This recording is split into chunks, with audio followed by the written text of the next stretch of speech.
হলো? আমি দেখলাম তুমি শেষ ওভারে একদমই খেলতে পারলে না।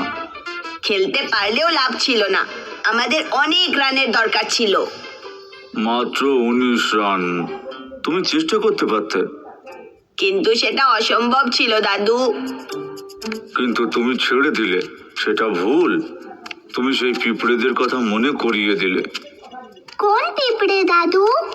তোমরা কি পছন্দ করবে পিঁপড়ের ব্যাপারের গল্পটা শুনতে? Story time. অনেক দিন আগে পিঁপড়েদের একটা দল পিঁপড়ের বাসায় থাকতো। সেটা খুব বড় পিঁপড়ের দল ছিল। প্রায় 100 পিঁপড়ে একসাথে বসবাস করত সুখে। তারা সব কাজে একে অপরের সাহায্য করত। এইভাবে তাদের কলোনি বাড়তে থাকলো। তারপরে একদিন খুব বৃষ্টি হলো।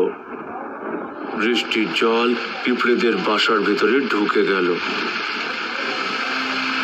না, এবার আমরা কি করব?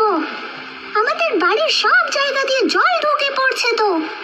আমার বাচ্চারা সবাই পালাও, যেখানে পারো পালিয়ে যাও। তুমি কি আমাদের সাথে আসবে না জনি? এখান থেকে বেরোনোর রাস্তা নেই, দেখো চারিদিকে শুধু জল আর জল। কিন্তু আমরা কি করব? আমরা অন্তত পালিয়ে যেতে পারি তো। ভয় পাচ্ছি যে আমরা সুরক্ষিত নই। তোমার যা ইচ্ছে তাই করো, আমি অন্য সবার সাথে চলে যাচ্ছি। আমার হতভাগ্য বন্ধুরা।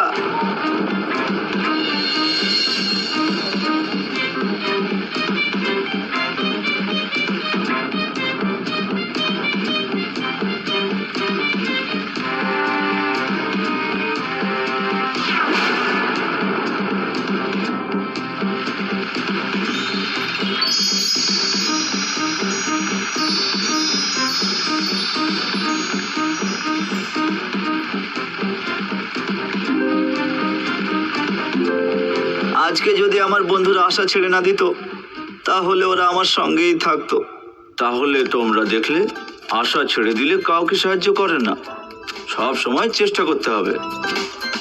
এবার আমি বুঝতে পেরেছি দাদু, কালকের খেলাতে আমি কিন্তু জিতবো, তুমি দেখবে দাদু।